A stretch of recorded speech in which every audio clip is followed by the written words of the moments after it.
Hablaremos hoy de un santo que es Pacomio, de un hombre santo, no sé si de un santo, no sé si fue santificado oficialmente, pero era un hombre piadoso y un poco milagrero, ya veremos. La vida de Pacomio fue ante todo la tarea de un hombre decidido a instalar en el desierto los primeros monasterios del mundo cristiano.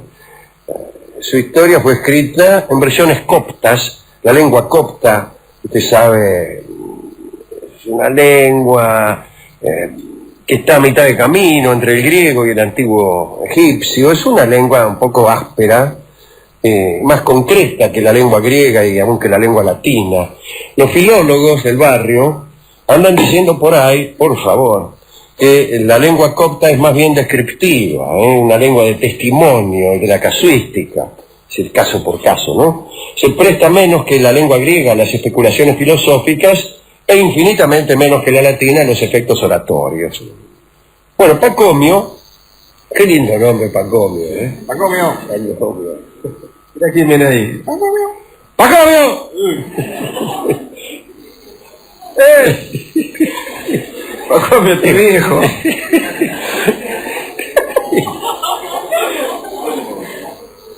Acomodamos ahí.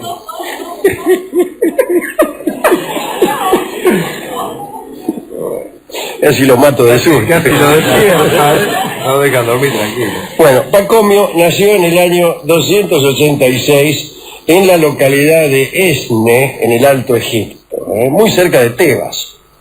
Tuvo una infancia pagana. Dicen que no adoraba a los ídolos, sin embargo, ¿no? Lo dicen los cristianos que escribieron después su geografía, ¿no? Él no adoraba a los ídolos más que en apariencia, Se hacía el pagano. Cada vez que bebía el vino de los sacrificios lo vomitaba. Bueno. Y era cristiano porque todavía no sabía que existía el cristianismo, de manera que solo por eso. Al cumplir 20 años lo hicieron ingresar de prepo en el ejército romano y un buen día partió hacia su guarnición que estaba en Antinópolis. Y allí por primera vez se enteró de que existían sobre la tierra seres que se hacían llamar cristianos y que tenían por costumbre dejarse martirizar antes que renegar de su fe. Pacomio empezó a frecuentarlos asiduamente y un día decidió consagrarse al Dios de los cristianos. Un día llegó a Ceneset, que en griego se llama Kenoboskion, es un pueblo igualmente desconocido bajo cualquiera de los dos nombres por mí, en el que vivían unos pocos habitantes sofocados por el clima de uno de los lugares más calurosos de la tierra, a saber, Ceneset. O si usted quiere, Kenoboskion. Ahora sí. Se instaló allí. ¿A dónde? En Ceneset. O en Kenoboskion. Cultivó algunas legumbres y palmeras. No es lo mismo cultivar legumbres que palmeras, pero para este prosista sí. Las cultivó exclusivamente para los forasteros que pasaban por el camino. En aquel lugar, casi abandonado, se hizo bautizar, de arriba abajo. Lo que no era fácil porque había poca agua, me imagino. Sí. Fue entonces cuando oyó hablar de un antiguo de las Cesis, un hombre de antiguas actividades ascéticas, cuyo nombre era Palamón, y que vivía cerca de allí, en un cerro desértico cercano a la ciudad griega de Diospolis Parva. El viejo asceta, me gusta el viejo asceta, lo tomó como discípulo. Pacomio se quedó con Palamón 7 años, siguiendo el programa de su maestro, que era durísimo. Además del ayuno y de una única ingestión de agua, pan y sal, a lo que se le agregaba un poco de ceniza para darle un poco de mal sabor, ¿no? Pacomio debía aprender algunas consideraciones acerca del sueño. Palamón creía que el sueño arrastraba a la asceta a un mundo de ilusiones y errores. Debía entonces dormir solo lo estrictamente necesario. Y de ser posible, sin acostarse. ¿De parado? Parado como un vigilante de provincia. Para evitar la molicie del reposo. El sueño estrictamente necesario se lograba en cuclillas e incluso de pie, apoyado contra un muro, ¿no? ¿Qué estás haciendo? Dice. Sí, ya lo ves. Estoy soñando. En los futuros monasterios que construyó después Pacomio, esta regla de dormir parado, o de no dormir acostado, fue aplicada rigurosamente. Los monjes dormían sentados en asientos bajos y el propio Pacomio en su monasterio pasó 15 años enteros sin acostarse para dormir. El aprendizaje de la vigilia lo hizo también junto a Palamón, ¿no? Palamón lo obligaba a levantarse y lo mandaba a caminar por el desierto horas enteras, llevando unas piedras muy pesadas para suprimir en él la tentación del sueño. Existía asimismo una postura destinada a luchar contra el sueño, ¿eh? Se llamaba estacionarismo y consistía en permanecer inmóvil con los brazos en cruz. Y esta inmovilidad que requiere una gran decisión, una gran entereza, es decir, es una inmovilidad trabajosa. Sí, claro, esforzada. Claro, y esto impide dormir, desde luego, ¿no? Parece que cierta noche se le apareció un ángel a Pacomio desde la copa de una acacia y le dijo: instálate aquí y construye tu morada, y una multitud de hombres vendrá a ti. El ángel le dio también un libro que era la regla de los futuros monasterios, un libro impreso en el cielo, desde luego, ¿no?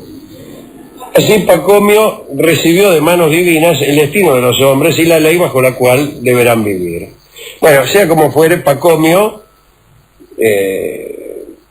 resolvió instituir en el desierto unas comunidades que se basaran en reglas sociales y principios acordes, ¿no? Hubo algunas vacilaciones, ¿no? Porque él pensó que a lo mejor el contacto con la gente por ahí era un obstáculo para su salvación. En fin, instaló nomás, empezó a juntar discípulos. El primer discípulo que tuvo fue su hermano. Los dos se entregaban a mortificaciones terribles, jornadas enteras bajo el sol envuelto en manta. Se ponían bajo el sol y se envolvían en una fresada. No movían ni las patas ni las manos y las mantenían extendidas para evitar que el sueño les ganara. Se quedaban ahí horas y horas y horas bajo el sol. Jamás se arrodillaban, los pies se le hinchaban, las manos las tenían llenas de sangre porque no las movían, ni siquiera ante la multitud de mosquitos que las devoraban. Ni se espantaban los mosquitos, se quedaban firmes ahí. Pronto el número de sus discípulos aumentó, imagínense, con esa tentación, ¿no? De tal modo que la pequeña construcción provisional que habían hecho en Tavernesi resultó insuficiente. Y edificaron una segunda construcción en la cercanía de Pavou. Hay que decir que los demonios, imagínense, ¿no?, veían con muy malos ojos la empresa de este hombre. Yo, demonio... ¿Cómo sabes? Sí, y claro, bueno, casi, yo tengo este informe, dicen, no sé cómo sabe, sí. Pero los demonios veían con muy malos ojos. Ahora le voy a decir por qué, ¿no? ¿Por qué? Y comenzaron las tentaciones. Empezaron a tentarlo para ver si lo apartaban del recto camino. Por aquel entonces, el diablo, cuando Pacomio se disponía a arrodillarse para orar, hacía bajo sus pies una especie de agujero, a fin de que el santo se amedrentara y dejara de rezar. Era un diablo muy poco imaginativo para tentarlo. ¿Qué le tentaba? El agujero a Pacomio.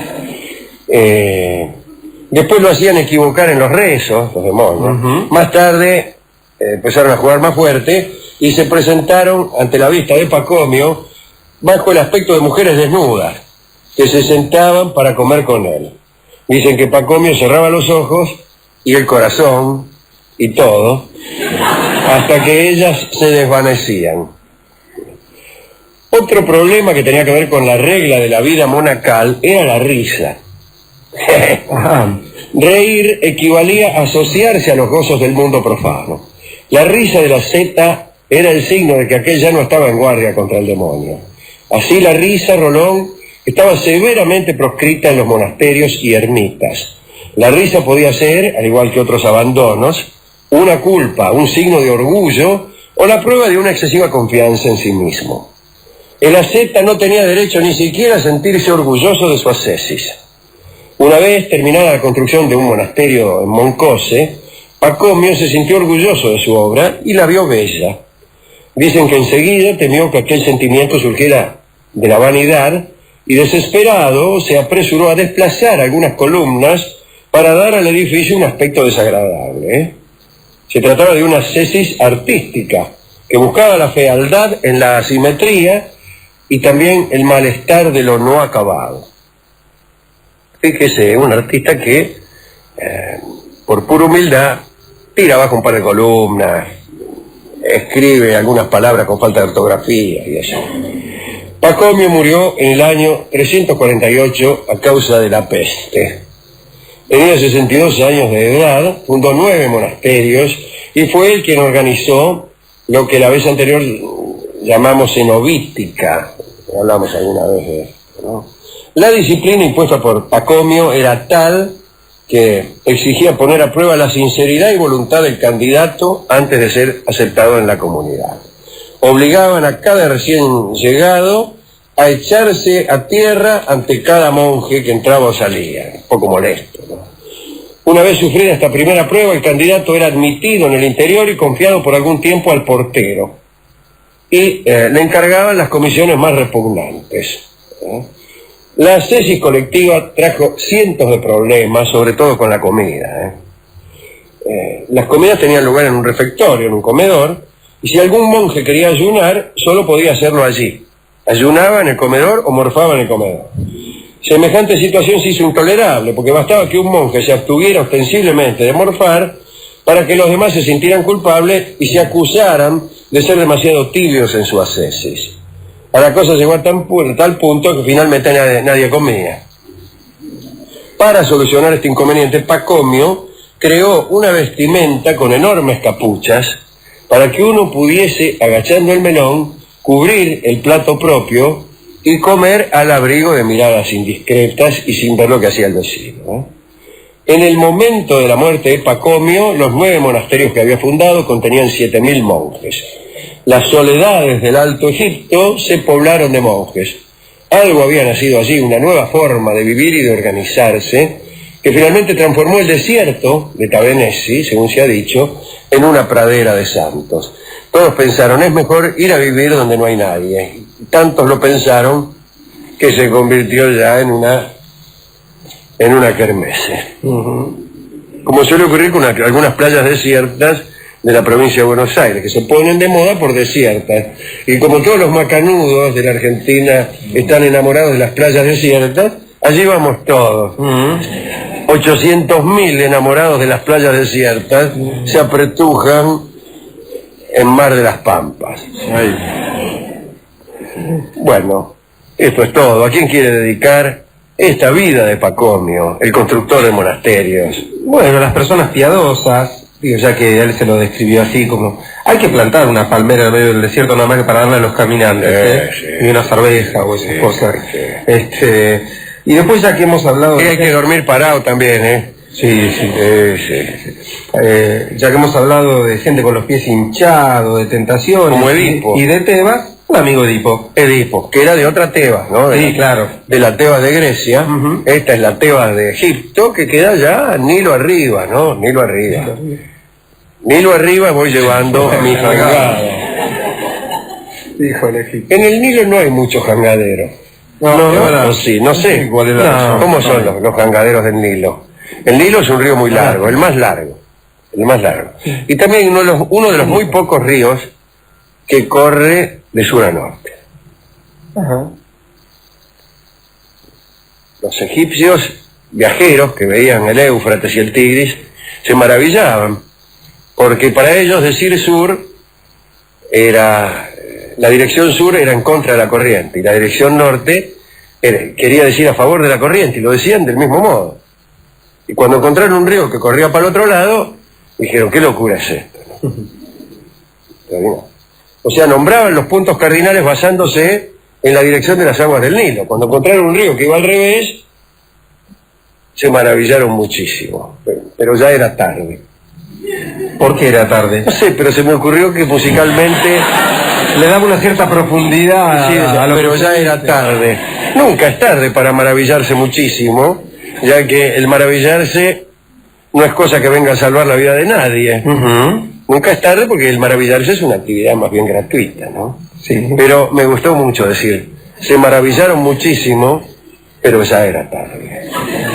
Está bien, es un buen final para todo. Para todo, Para toda para frase, ¿no? Cuando usted le quiere decir algo a alguien e impresionarlo. Claro, diga, claro. pues, no sé, cualquier cosa, ¿no? ¿A dónde, qué hiciste esta tarde? Bueno, fui a sacar una fotocopia de la Divina Comedia, pero ya era tarde. Está muy bien, ¿eh? Las cosas que se hacen demasiado tarde adquieren una nobleza, justamente por la inutilidad. Claro. Le dio un beso en la boca, pero ya era tarde. Hágase la siguiente experiencia. Dígase cualquier cosa y agréguesele el inciso, pero ya era tarde. Verá cómo se ennoblece. Claro. Bien. Vamos a escuchar el tango Quedémonos aquí, que era lo que le decía Pacomio a su hermano, Ajá. cuando se envolvían en una fresada y se quedaban quietos de las 24 horas. Y ni siquiera se movían para sacudirse las moscas. Así que el tango Quedémonos aquí, de don Héctor Stamponi, ha sido compuesto pensando en Pacomio, aunque don Héctor, con quien he hablado mucho, jamás se atrevió a confesármelo.